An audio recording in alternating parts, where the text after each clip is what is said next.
Salut à tous. Je suis Anne-Marie Legrand et vous êtes sur une chaîne dédiée à l'orientation professionnelle et au choix de carrière. Si ce sujet vous intéresse, abonnez-vous. Et maintenant, passons directement au thème de la vidéo d'aujourd'hui. Les amis, votre tâche actuelle consiste à vous trouver dans le monde des affaires humaines. À ce propos, le Centre d'orientation professionnelle ProfGuide a récemment mis au point un test d'orientation professionnelle précis, qui vous indiquera les professions qui vous conviennent et vous donnera une opinion sur votre type de personnalité et votre intelligence. Trouver son entreprise et se trouver soi-même dans cette entreprise est une entreprise très intéressante, qui dure des mois et des années. N'oubliez pas, vous avez le droit de faire ce que vous aimez. Il y a beaucoup de choses qui vous intéressent.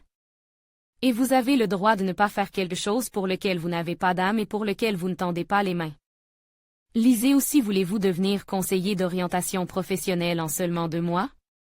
Obtenez une profession utile qui aide les gens.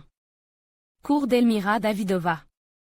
L'ignorance des professions et les craintes peuvent vous empêcher d'exercer des activités intéressantes. Les parents peuvent s'obstiner à vous proposer leur vision. Quel genre de métier est-ce donc?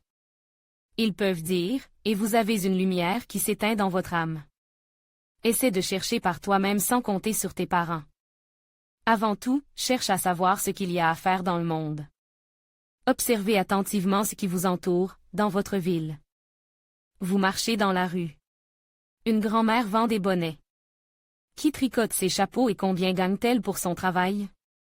Et voici un magasin de Cheburna. Qui y travaille? Qui a fait une enseigne aussi intéressante? Qui cuisine les cheburecs? Qui les vend? Et voici une agence de voyage. Oh, ça doit être intéressant. Le personnel doit beaucoup voyager à l'étranger. Entrez et demandez si c'est le cas. Posez des questions aux gens, demandez-leur ce qu'ils font. Comment s'appelle votre métier? Essayez vous-même. Il y a des centres de bureaux, des usines et des agences de publicité, des chaînes de télévision et des hôpitaux. Qui y travaillent? Leurs tâches et leurs responsabilités ne sont pas toujours visibles. Lisez à leur sujet, écoutez des émissions qui leur sont consacrées. Essayez des emplois qui vous plaisent. Prenez des emplois d'été dans des bureaux, des restaurants, observez et réfléchissez. Si vous avez l'impression qu'en dépit de votre assiduité et de votre travail acharne, vous vous ennuyez, n'hésitez pas à chercher plus loin.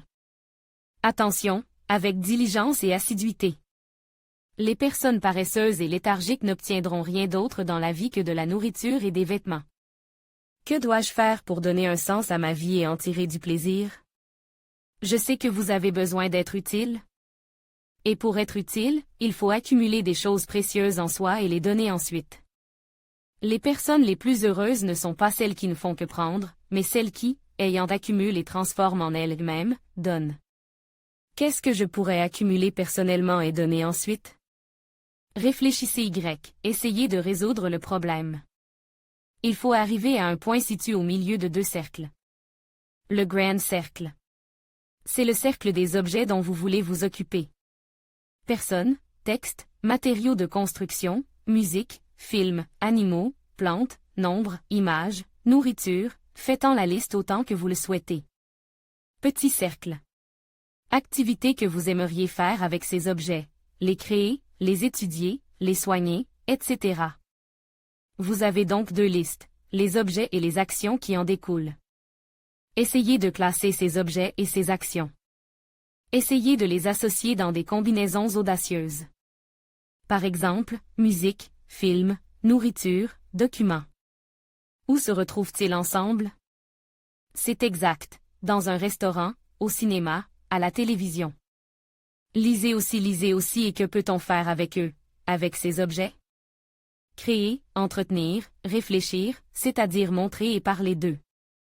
Dans le cas de la création musicale, vous êtes compositeur et ingénieur du son, dans le cas de la création cinématographique, vous êtes réalisateur, acteur, scénariste et bien d'autres choses encore, renseignez-vous sur le web, dans le cas de la création alimentaire. Vous êtes chef cuisinier ou technologue alimentaire, dans le cas de la création de documents, vous êtes juriste. Pensez maintenant aux professions liées au service des sujets mentionnés. Ensuite, avec leur réflexion. Le point situé au centre des deux cercles représente un objet et une action que vous préférez. Grâce à cet exercice, vous pouvez commencer à faire le tri dans vos désirs. Et ce n'est généralement pas si simple. Par exemple, lors de l'orientation professionnelle, une jeune fille dit « Je veux travailler avec les gens ». Nous avons commencé à analyser ce que cette jeune fille aimerait faire avec les gens. Et nous avons découvert qu'elle n'est pas prête à faire quoi que ce soit avec les gens, mais qu'elle est prête à faire pour les gens. Loin d'eux, dans la solitude, mais pour les gens. Elle est prête à travailler avec des textes, avec la langue, à traduire des articles et des livres.